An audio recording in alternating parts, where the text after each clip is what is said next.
We talked to Matt Taibbi last week a little bit about the economy and the Democrats gaslighting. Matt Taibbi wrote a little piece about Paul Krugman trying to convince the American people that the economy is really great. Here's a piece that's kind of related. This is James Carville on the Bill Maher show. This was their overtime Q&A talk back when Carville got a question. Hey, how do we convince Americans that they're doing better economically than they are? Now, don't forget, James Carville, a political strategist for the Democratic Party. So if there's anybody who should know, he's the guy. Let's see. Surely he has some answer. Voters don't seem to be responding to positive economic news in the polls. How do you explain this? Well, you know, you got 60% of the Republicans that believe the Earth is 6,000 years old. Oh, that's not a good answer. I'm just you fade a poll. That's the smartest thing Bill Maher said in 2 months. I'm just saying half the country's stupid. And the way we're going to win those voters is by putting my decrepit old turtle-like ass out on TV to speak up for Democrats, telling everybody they're stupid. They're stupid and they're rich. They just don't know it. They just don't know how goddamn good they have it. Think they do, goddamn it. You look at 5.6% growth. All right, I, by any record, now people don't feel it. And I think we should have made a change.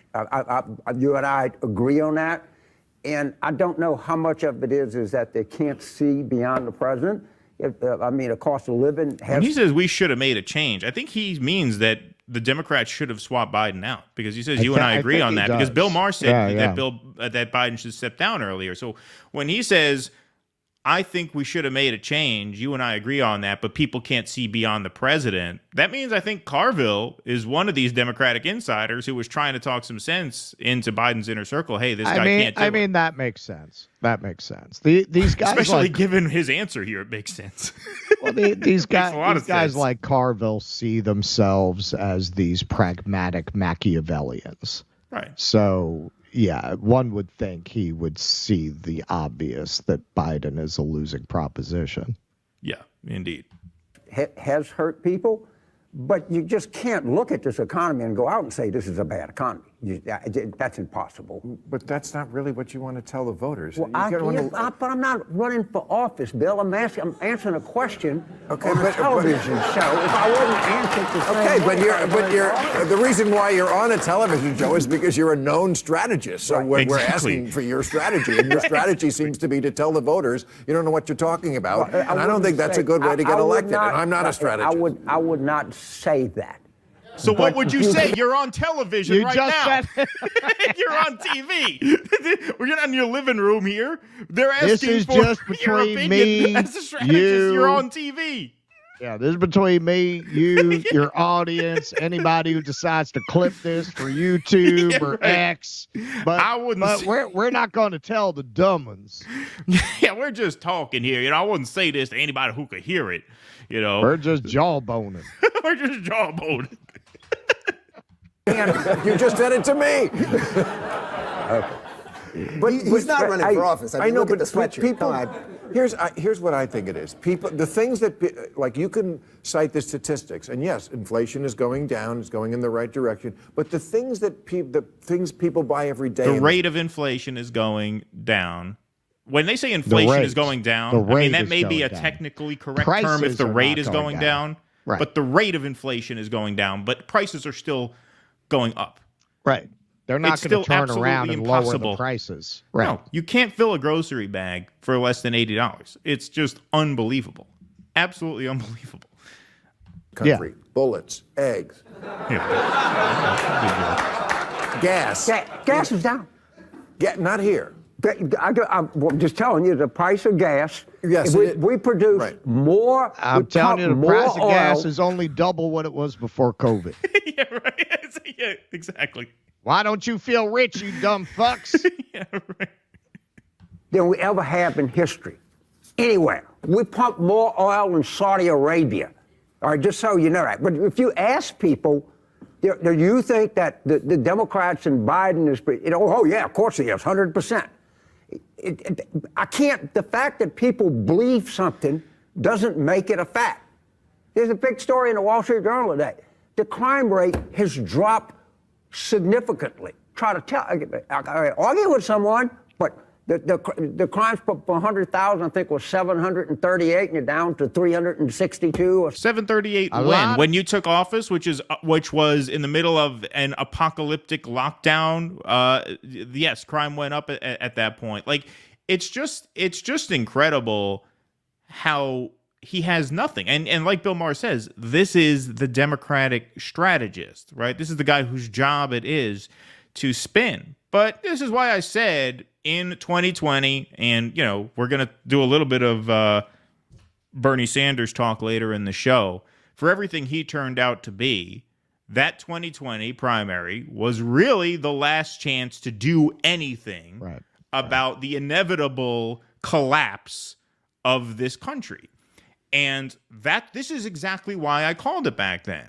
As soon as it became Biden-Trump, I said, country's over. It's finished. We would talk about the election and, family dinners and, people would get involved. What is it about an election between Joe Biden and Donald Trump that would indicate that to you? Yeah, right. Exactly. It's over because all they can do is this. There is nothing more on offer from these people. All they can do now is ask the corporations not to charge so much money for their shit. That's what they did. I mean, that's what Biden said. This price gouging has to stop. Enough is enough. That's all you can do is ask them. And under capitalism, what incentive is there for them to heed any of your requests? Because that's all they are requests. None of these have any teeth. They can't under neoliberalism. And you made this point on the Jimmy Dore show in a different context, but I would argue it's even more relevant to this conversation. We were talking about Ukraine war lies, Ukraine war propaganda, and you said, the only people they can sell this to are people who have enough to the point where they are insulated from the consequences of bad political ideas. And the problem now is that there are fewer and fewer of those people as inflation goes up and up and up, and more people feel the squeeze of inflation, housing, gas, war, right? There's just fewer and fewer of those cushy shit libs that they can sell this to. And that's true on Ukraine, but it's probably doubly true on this example here. Yeah, one of my closest friends, she has a very professional class job. So does her husband. They make a lot of money. They went to buy a house. And look, I mean, the house that they bought when I was coming up, that would have been a house of like a fireman would have bought that house. Yep. Like a cop would have bought that house. That was a fucking $1 million house. It's $1 million house. Yep. So even people within their economic class, it's not easy for them to provide for themselves in the way a fireman used to be able to provide for his family. That's luxury now. That's you're doing very well if you could buy a house a fireman would have bought 20, 30 years ago. So yeah. And I mean, a lot of people, if you're not in that position, you're going to say, well, those are high quality problems. And they are high quality problems relative to the suffering that a lot of people are going through. But it makes even those people start to question the system. Exactly. Because they're not getting rewarded the way they were told they would be rewarded for living this kind of a life and working for these kinds of people. Exactly, and that hurts the Democrats way more than it hurts Republicans, because Democrats have built their strategy these past few cycles around those comfortable, virtue signaling, moderate conservatives even, but some of them liberals, whereas Republicans have become a more blue-collar party in terms of the makeup of people who vote for them. Right. So, yeah. And Carville, is a classic example of generals always fight the last war. That guy's in 1994. That guy, he hasn't said anything that was apropos of the moment since Clinton was president. He's just living in that moment. It's like nothing happened in the interim.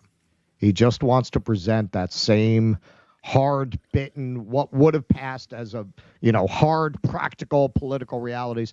Remember, James Carville and his ilk were considered this response to Reaganism, right? That they could beat the Republicans. Right.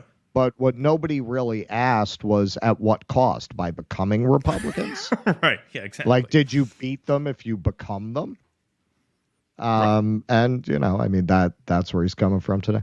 People just don't know reality. Please clap.